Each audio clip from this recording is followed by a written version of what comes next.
boas-vindas, quero dar as boas-vindas ao doutor André Sugawara. Muito obrigada por ter aceito o convite para ser entrevistado, viu? Bem-vindo. Prazer é meu. Muito obrigado pelo convite, muito honrado por estar aqui. Ótimo.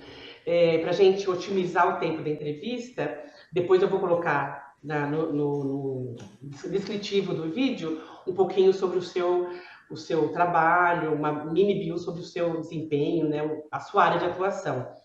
O que eu posso adiantar é que as pessoas com deficiência, os pacientes, os familiares que eu encontro e que são atendidos por você, só tem elogios. Eles gostam muito do seu atendimento, doutor André. E essa foi uma das razões, Obrigado. uma das questões, né, que me fizeram te convidar para ser entrevistado, viu?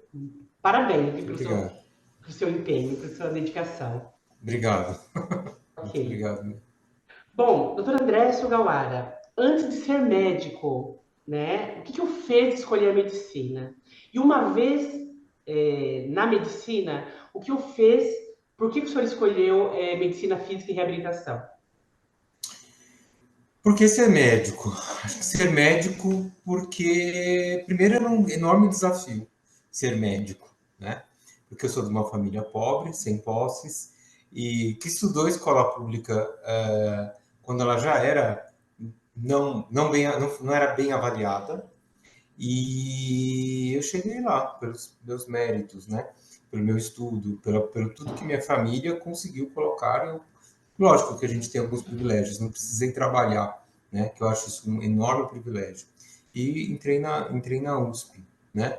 E por que medicina física em reabilitação?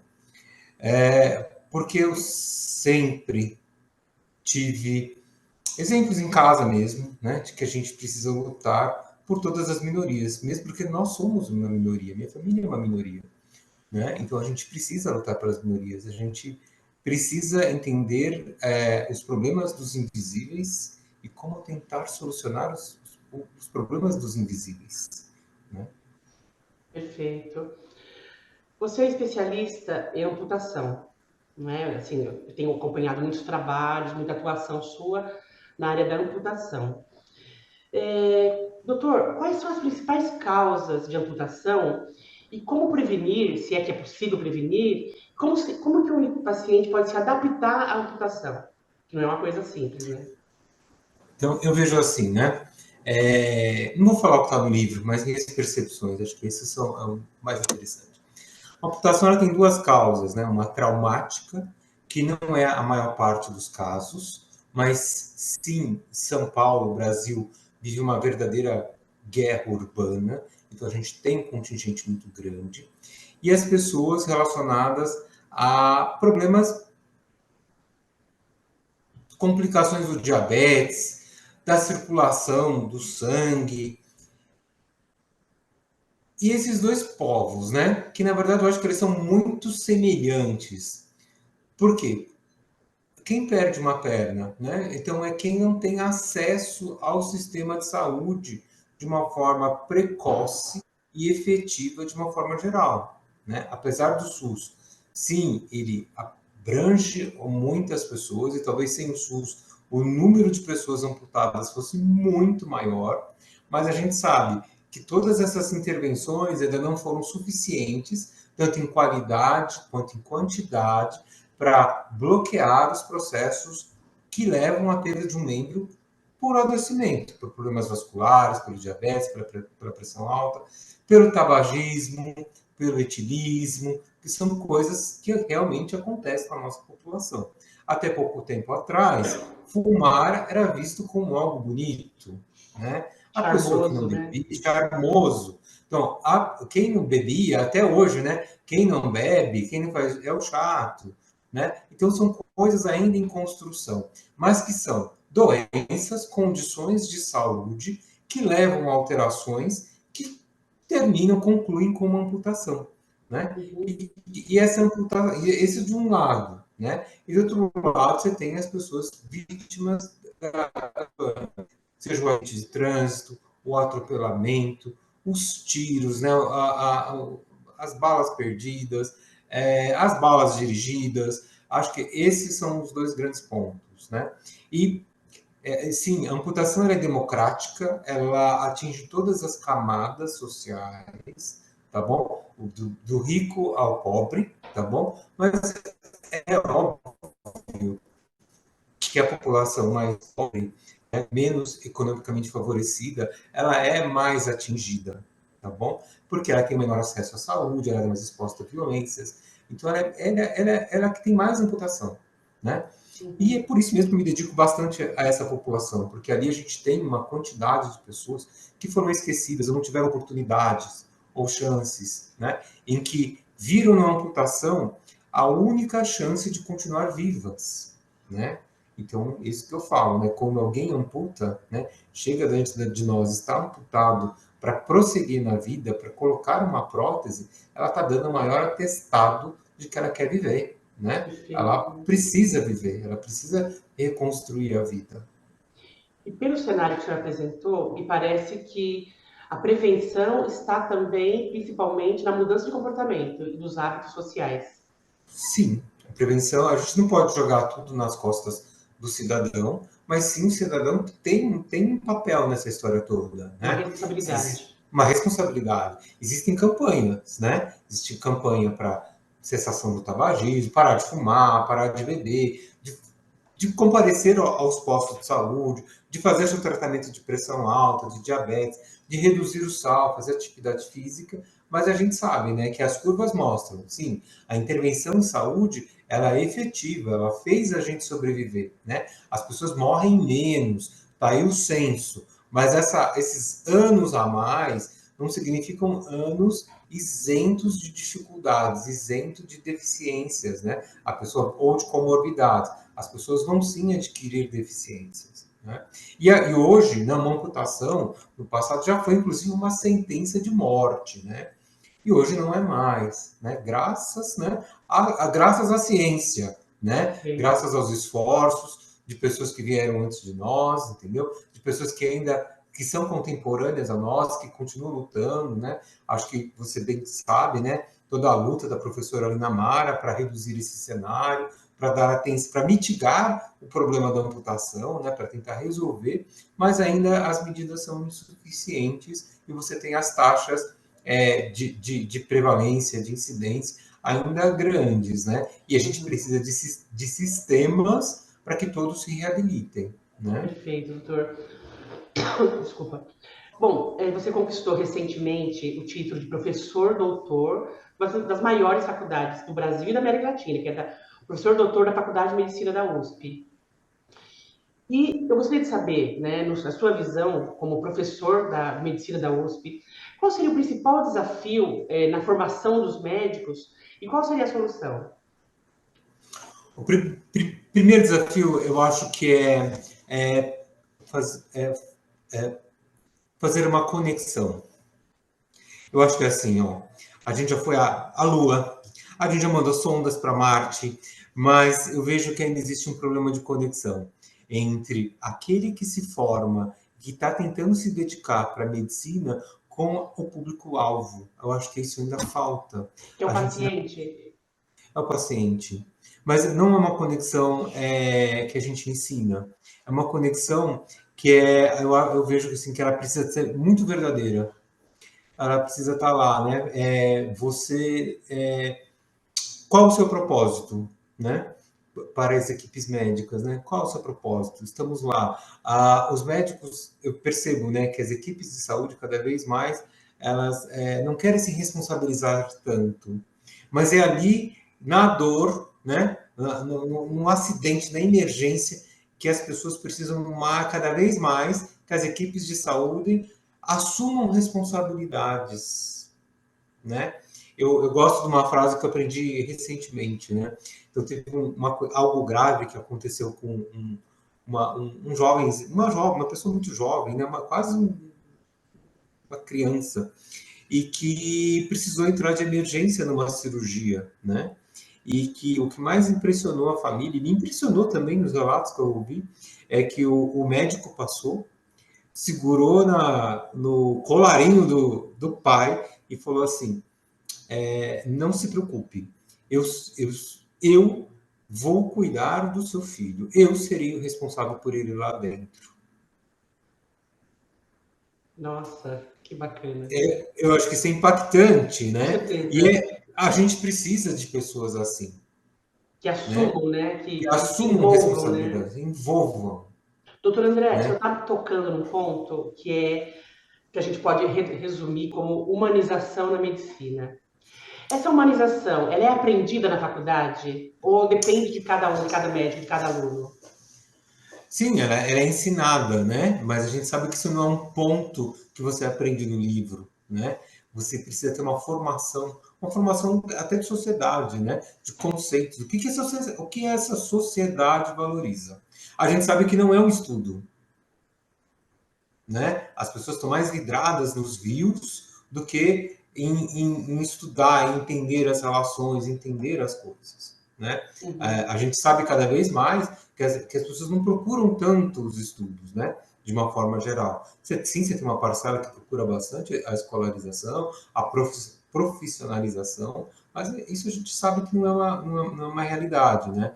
Então a gente precisa mudar conceitos da sociedade, a gente precisa mudar os bancos da faculdade, a gente precisa mudar os bancos da educação básica, né? A gente Uhum. precisa unir todos os setores que fazem a educação, que inclui o jornalista, que inclui os programas de televisão, os livros, a internet, as mídias sociais, tudo isso daí, para que a gente forme uma sociedade gregária, em que um se responsabilize pelo outro. Porque imagina, se um não se responsabiliza pelo outro, né? Ah, eu vou na padaria, eu compro um pão. Esse pão, sei lá, tá mal conduzido, né? Vamos falar assim, não está contente da pessoa. Aí você fala assim, não tem garantia, não foi feito com tudo com a responsabilidade sobre o alimento, vamos falar assim, né? Uhum. Então, eu Uhum. estou fazendo algo que tem uma responsabilidade, a responsabilidade pelo alimento. Como é que a gente quer exigir isso do médico, né? Uhum. Porque está permeado na sociedade, né? Eu acho que esse não é um assunto só médico, né? Quando a gente Uhum. precisa, é óbvio que a gente quer um médico que assuma responsabilidades, mas toda a sociedade está assumindo responsabilidades? Perfeito. Doutor, o senhor tocou num ponto assim, que a faculdade, a formação é muito voltada, assim, os alunos, né, são muito voltados para os livros, né? Aliás, são obrigados a se envolver Obrigado. e consumir os livros. A exemplo do curso também de jornalismo, a gente observa que a faculdade, né, a formação acadêmica, ela se mostra, depois da profissão, se mostra muito diferente no dia a dia, na prática. A prática da profissão, eu acho que em medicina, em jornalismo, ela é bastante diferente do que a gente aprende na teoria, né? Naqueles anos que você está debruçado sobre os livros, ela é um leve, um esboço, né, muito leve do que vai ser realmente a prática. E também, por outro lado, hoje nós temos muitos médicos e muitos profissionais de todas as áreas muito envolvidos nas conexões digitais, né, nas mídias sociais, nas redes sociais. Muitos médicos, inclusive, são influencers, né? O senhor acredita que esse atual cenário, né, da realidade da profissão, que também se expressa por meio das redes sociais, essa conexão digital, ela facilita, ela ajuda no exercício da profissão, ela ajuda nessa conexão necessária entre profissional e paciente? Ela é uma ferramenta. Eu acho que a sociedade muda e a gente precisa mudar junto com a sociedade, né? Certo. E a tecnologia trouxe as mídias sociais, trouxe a tecnologia. A gente precisa fazer o bom uso, né, disso Uhum, tudo. E uhum. sim, eu acho que sim, ela facilita, porque através dela a gente chega mais longe, né? A gente Mais pode longe e mais próximo também do paciente, né? Isso, traz para perto quem está longe, isso, né? perfeito, Né? perfeito. Eu acho que esse é um ponto, né? Eu não vejo nenhum problema em tudo isso que está acontecendo. A gente só precisa realmente entender que nós somos uma sociedade que precisa ser gregária e que a gente evolua junto da melhor forma possível, né? Não vai ter duas vidas, né? Se tiver, a gente precisa aproveitar essa encarnação aqui da melhor forma possível, né? E é uma sociedade, doutor, não sei se no seu, na sua visão você entende dessa forma, é uma sociedade que parece cada vez mais doente, né? Em vários aspectos, doente, a doença mental, a ansiedade, esse contato com as notícias negativas, parece que torna cada vez mais, temos cada vez mais uma sociedade doente. E não sei se isso aproxima ou se isso estimula a formação de cada vez mais médicos ou se isso amedronta, né, na formação dos profissionais. Eu sempre faço contraponto, porque eu acho que essa mesma sociedade, ela também ela é apta e ela demonstra uma capacidade enorme de reação. Então, vide a tragédia no Rio Grande do Sul, né? Vide São Sebastião, né? Olha quantas coisas, né, acontecem, né? É verdade. A gente consegue se mobilizar e a gente consegue ajudar quem está distante de alguma forma, né? A gente Uhum. consegue pode ser só um bom pensamento, né? Um bom presságio para que eles consigam resolver, mas a gente consegue se unir. Eu acho que é nisso que a gente precisa acreditar, né? Perfeito. Porque na hora dos desafios virão, né? Tem o aquecimento global, podem ter mudanças até na geografia do negócio, né? De onde a gente vive, que é o que aconteceu lá no sul, né? Mudou a geografia. A gente precisa estar junto e a gente precisa entender que um precisa colaborar com o outro, né? Perfeito, E a gente doutor. para Perfeito. avançar, né? A gente Uhum. precisa avançar, né? Ótimo. E em termos de precisa avançar, nós temos aqui o aniversário da Lei Brasileira de Inclusão, que o principal, a essência da Lei Brasileira de Inclusão, que está completando agora 9 anos, é justamente unir, né, pessoas com e sem deficiência, para que a gente construa uma sociedade inclusiva em que pessoas com e sem deficiência possam interagir, trabalhar, se comunicar, não é? Na sua avaliação, agora que completamos 9 anos de Lei Brasileira de Inclusão, o senhor acredita que houve avanços desde que ela foi implementada em 2015?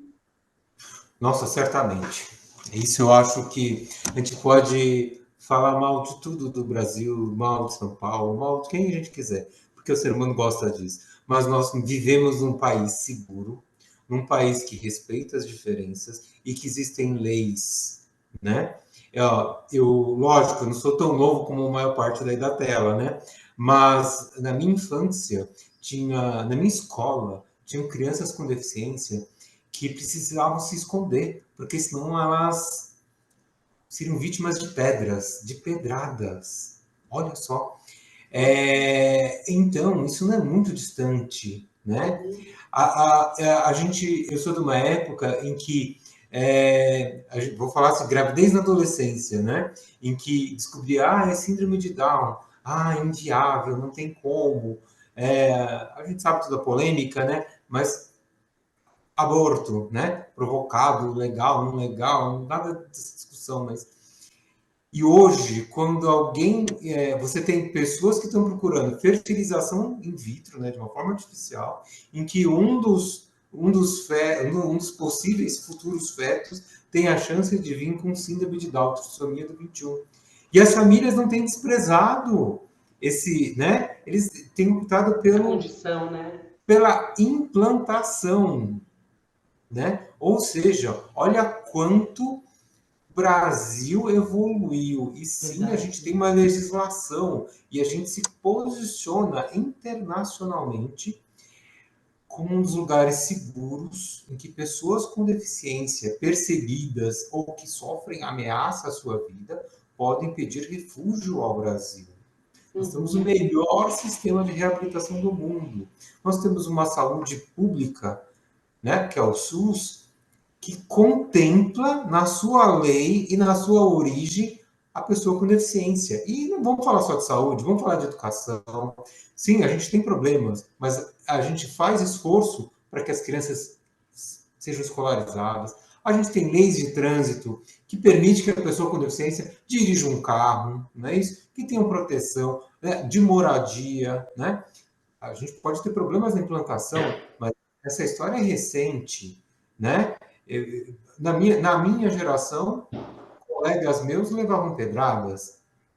Olha. Eu ainda estou vivo, Uhum.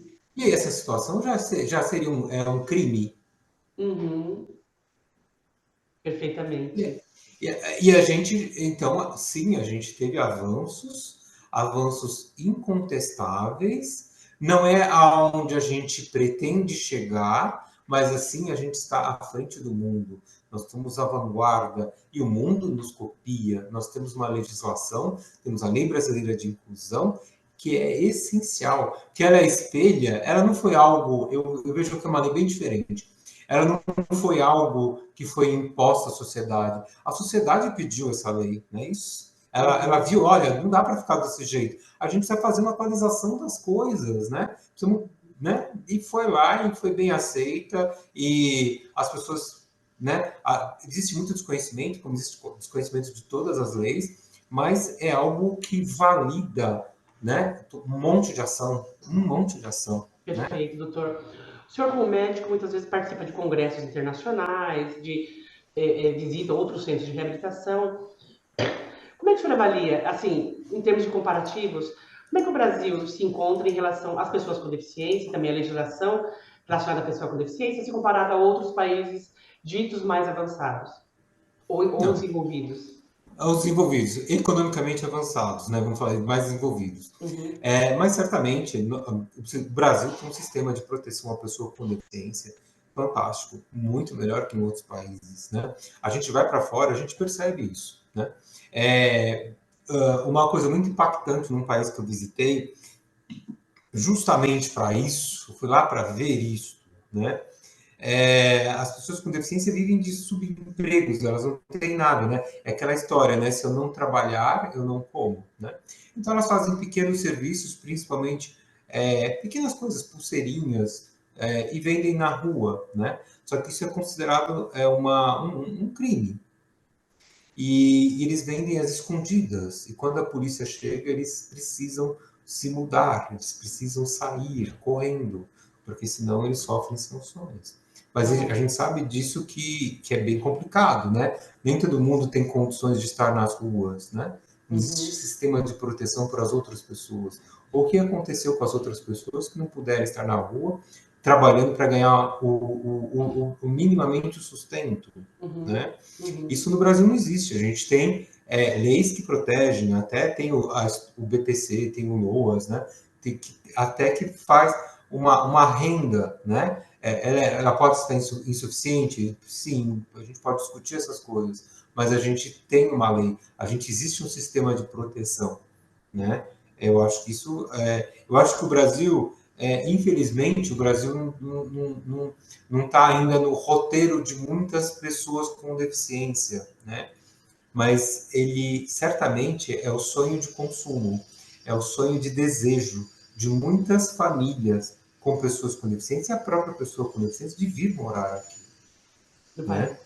No Muito bom. país.